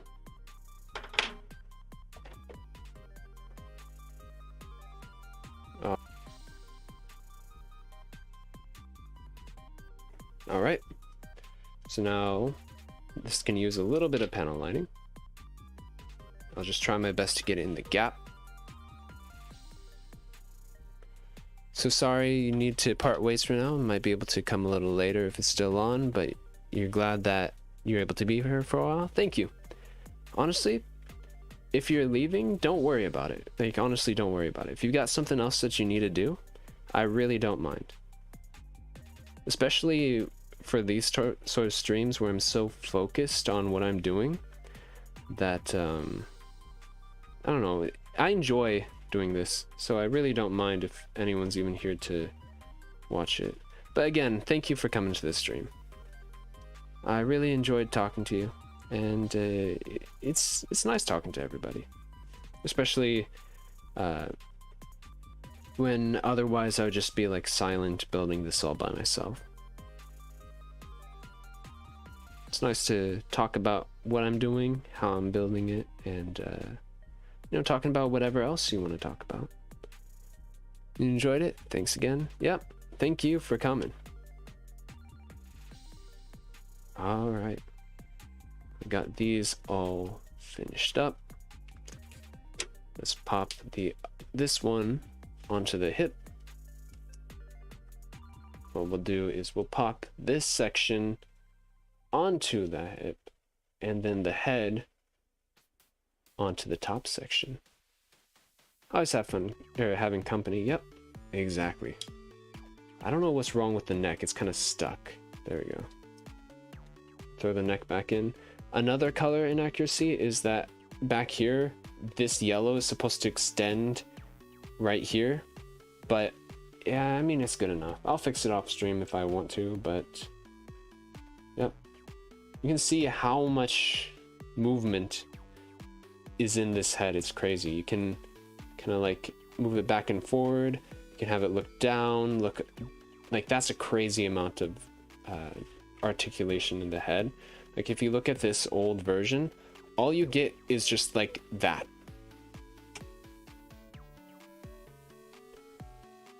Yeah, this one can move around, and you can see what I mean by shadows for the eyes. Is that they meant for the shadows so you wouldn't see the yellow plastic behind it. I of course did a little bit of markers to fix it up myself so that I don't have to rely on shadows. But if you're building this yourself, like this is your first time building something, then it's fine to leave it as it is. All right, so we've got the actual figure all put together. Now all we need are the weapons. So we'll have them standing right here. We already got 2 of the beam sabers, but we can pop out the rest of the weapons along with the beams. It wants us to go in the order of... what order? Of Bazooka, Beam Rifle, Javelin, Hammer, and of course the Beam Saber and Shield. But what I'll do is I'll actually get the Beam Saber out of the way right now so we can pose him with it. Now this is probably the reason why it requires nippers, because this is sort of like a rubbery sort of texture, and you really can't pop these off with your hands. You need to use nippers for this. But I wouldn't be surprised if nothing else in the kit requires nippers. Just because, like the type of plastic they're using and how it's designed. No. That beam is nice and cleaned up. I don't think we need 2 beams. We'll just slot that in there. And we can have them posed with the beam saber for now. It should just pop into the hand. There we go.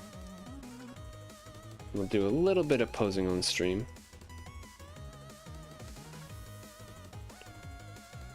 Take a look at that. Pose is a little bit awkward. I'll fix it later. I just want him chilling over here since he's already built. There we go. And I'll keep this beam attached for now. Simply because I don't think we're going to be having the beam saber out for too long, since this is the full weapon set after all, and we've got the full weapons. Now I can pull over the weapon runners. You have C2, C3, they split apart, and we have C1. So let's see. Yeah, these come off pretty easy. So we need the bazooka. All the pieces for it are pretty obvious, especially since it's all on one runner. And you don't really have to go searching for any of the pieces. I think this one would probably benefit. Like the plastic feels a little bit different in the mold, where it's a little bit harder to get off with just your hand. So I think this one might actually be better with some nippers. But I mean, I just proved to you, you can just take it off the runners without needing to use them. So, but of course you're gonna end up with some nasty like stress marks and nubs on it, unless you clean it up. Which I'll do right now. I think for the next weapon, I'm probably gonna take it off with the nippers because, I don't know, the cleanup is just a lot easier if you cut it rather than trying to pull it out.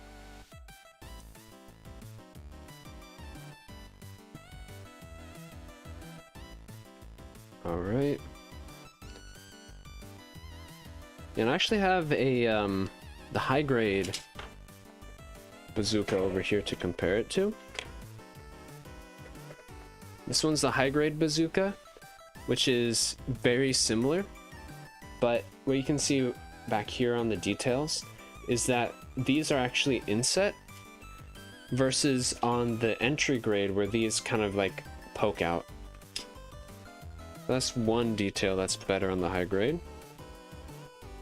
I mean, the high grade overall, you know, going by the name high grade versus entry grade, you'd expect it to have better details. Of course, I don't think the high grade has a full weapon set option, so you kind of gotta go for the entry grade if you want that. Alright. I think we're ready to put this together. So this is just pushing that plastic together, snapping both halves together, which I did kind of gouge the plastic, but it's whatever. I have that other high grade one. And the way that they want you to slot into the hands, the workaround, is that you slot it in, and then to get the whole thing on, you sandwich it, which I think kind of sucks. I wish they just included extra hands and then used a normal style, but I mean, this works too. It's got a little bit of a swivel, so you can pose it however you like, which is a good feature. There you go, we got the bazooka. Next up, we'll do the rifle. So the rifle is included with the standard one, which is why it's on the standard runner. It's literally just 3 pieces, which, of course, you know, you get a better detailed one, and it'll be more pieces than that. But 3 is enough to sort of give you what you need. This runner's done. And I'll clean up a little bit. Yeah, if you notice that my fingers have been kind of getting a little bit beaten up from this, it's just because of all of the snapping with the fingers. You know, generally I use the nippers, which, you know, you don't have to sacrifice your thumbs for. But I kind of wanted to put this together like how somebody who's new to the hobby might put it together. You know, you might not have the tools or all the paints and all that stuff. Now, for the beam rifle, there is one color inaccuracy that I can't stand, so I will definitely paint it off stream, just because it's really not how it should look. Everything else though looks pretty nice. I'm fine with how most of this turns out. There we go, some scrapes. Some more scrapes here. And then we just gotta snap it all together. Looks like just boom. There's one snap, and boom. So the thing about this beam rifle is that the scope is supposed to be yellow. I have the old version, which you had to paint, and I kind of didn't finish painting it just because it was an experimental type thing. Where is it? Right here. So you can see it's yellow in there. It's kind of badly painted, but it is still painted. And on here, that's supposed to be yellow as well, but you know, they wanted to use as few parts as possible. So it is what it is. Doesn't really matter too much, but this is what you get with the standard kit. So let's take off the bazooka. Let's take out the beam saber. I'll take out the blade, shove it into the backpack, and you would normally get this. And of course you'll get the shield if you decide to go the standard route, which I still need to build, but I'll build that You know what? I'll build that next, just because that's the standard sort of package. So, you got the front red part of the shield. Oh wait, the that last runner I threw off to the side, I actually need this part, a sort of yellow star cross type piece. And now it's done, so now we can throw that off to the side. We need this white base part for the shield. Boom. And then, of course, that one's done. Where is it? There is, hold on, I'm missing a piece. I went a little bit too ahead of myself. On this runner, A4, this is the shield handle piece. Technically, you don't need it to attach the shield, but it's very useful for making it look better. Now, do some quick and easy cleanup. That's one. This one has 4 nubs on it. That's 2. 3. Oops. And the 4th is more of a gouge. That's unfortunate. But it's fine. Over here, we've got 1. Oh, that was close. Yeah, be very careful. I almost just cut myself. I think it might have, like, I don't know, might have if you're using a knife, be very careful. I didn't cut myself, but it did slip, and that could happen as well. So just if you're building it yourself as well, so be very careful. Take care of yourself, you know. Right, so we inlay the red to the shield, red to the white. I'm also gonna do a little bit. I know that I'm kind of cutting toward myself, but I've got the plastic in the way, so it's safe enough. Again, probably don't use a knife unless you're, I don't know, like over 18 or you have a parent's permission. I know that, you know, not every parent wants their kid using a knife. There we go. The shield main design is done. On the back side, technically, you just use this peg to connect it, but there's also this handle that you can slot into the hand. So it's got 3 little points on it. I'm gonna cut off, and boom. Basically, just slots in there if you're gonna have the hand hold it, or if you're gonna put it on the arm and you want it in the hand, you gotta take off the hand, put it into here, you put the hand back on and push it into the peg on the arm. Again, if you don't want the hand to hold it, then you can leave that hand on the body. I'm gonna keep it off for now just because I'm probably gonna want it off later. You put the handle this way, and then you can just slot it into the arm, and then you can pivot around if you like. So then you can have like a sort of like a shielded pose like that. But yeah, for the normal weapon set, this would be everything that you get. The gun or the beam rifle, you get yourself the shield, which you can pose however you like. You can even take the shield off and put it on the back for storage in case you wanted to not have it out. You can have it upwards. If you pull it out a little bit, it gets in the way of the thruster a little bit, but you can have it sort of at an angle.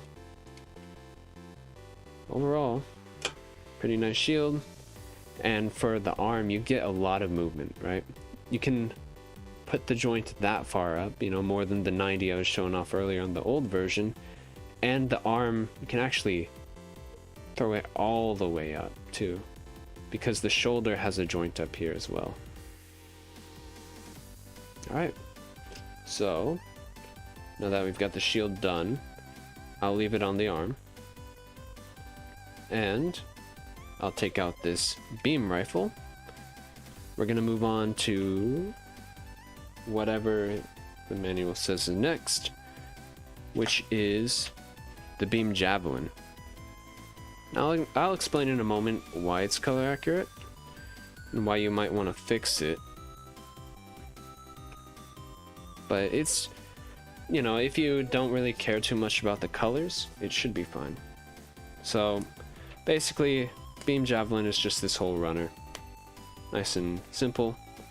Just pop everything off, bend it if you need. There's 1, 2, and 3 for this spike. And for the ball, 1. Oh, that's the actual spike itself. We don't want to bend that off. 2, and 3. That's the whole beam javelin. So then I'll just scrape off the rest of the nubs. I might actually end up painting this whole thing later.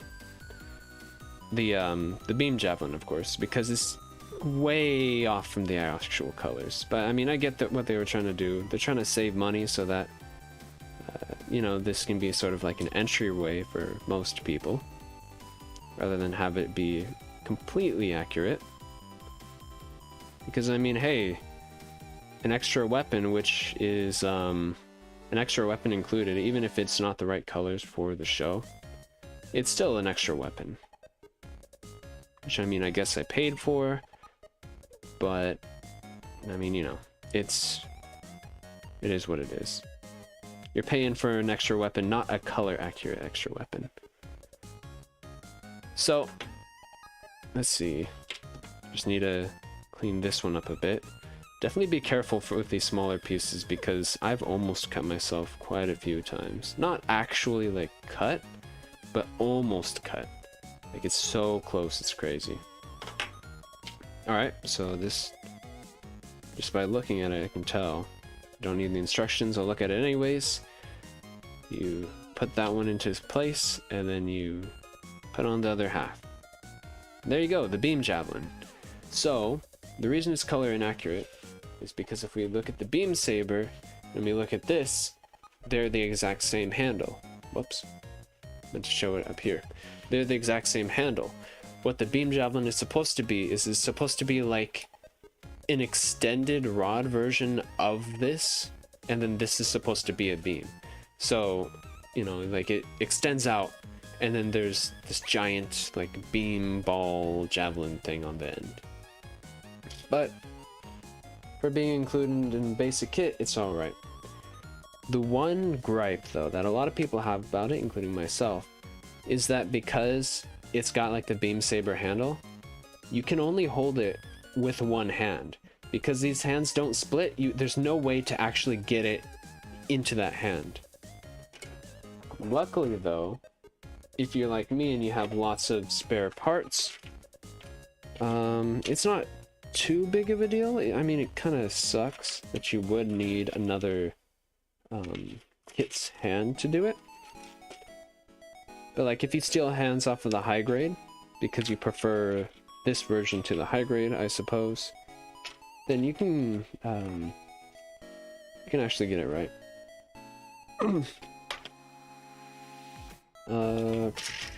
I can't find the exact hand that I want right now. There's one. Of course, a lot of these hands are mixed up, so I don't know exactly what came from where. And this is totally the wrong hand, but I'll just use it as an example. You can get like a spread apart expressive hand. And then what you do is that you shove it onto here. And then you can have it holding it like this.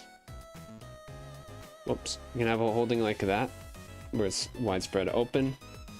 Or you can have one of these closed hands. I'm showing the wrong point. I've got my light around here, which is why I'm showing over here, but the camera's right here. I gotta remember that. One of these splitting hands, you can split it, put it around the Javelin. Of course, this is if you want it with 2 hands. Put it around the Javelin, put it into the joint, and you'd probably want to swap out the other hand since this is a different color. Oops. It's a little bit loose as well, since it's not meant for it. But you can have it holding with 2 hands if you get some extra hands. But that's what I don't like about this kit, is that they don't have these splitting hands, so you're just kind of stuck because like you can't, there's no way you can get it in there physically. So you can have it resting on it, but you can't actually get it through it.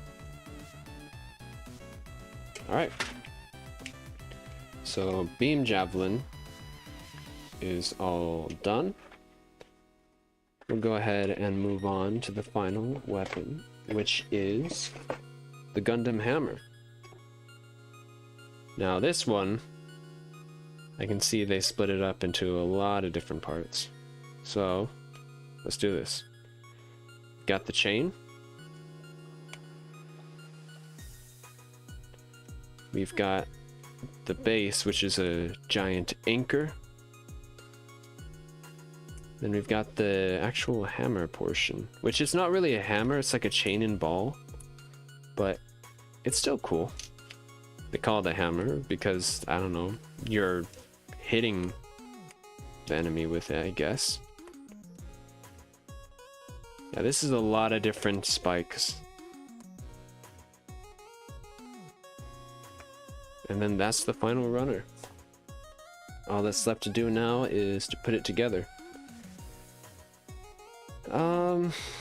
I don't think I want to clean these up with my knife just because it's so small. So I'll kind of scrape at it with my fingernails to see how much I can clean it up. Because I really don't want to accidentally cut myself. So, boom. Especially not on stream. I know that there's some people who can't stand the sight of blood. Which personally, I don't think it would hurt too much if I accidentally did cut myself, but I don't want to take the chance. The bigger parts is a lot easier and it's okay to use the knife though.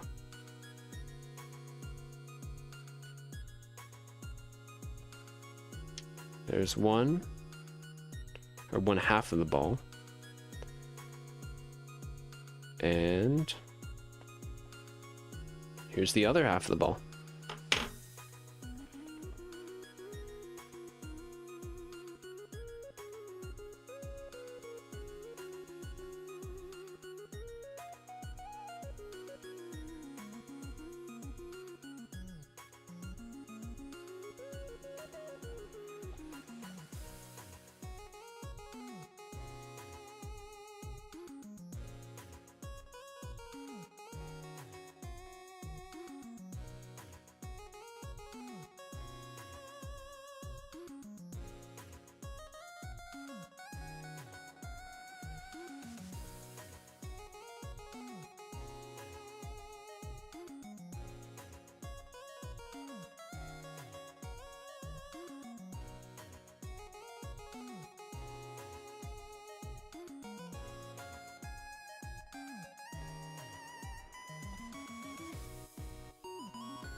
Oh shoot, my mic was muted the whole time. What the heck? Bruh. Hold on, we're going back. We're going back to the, we're going back. Give me a moment. Don't leave. Don't leave. So basically, I said all this time, if you're still watching, I'm seeing that there's no viewers because, I don't know, YouTube is jank and whack and all that stuff.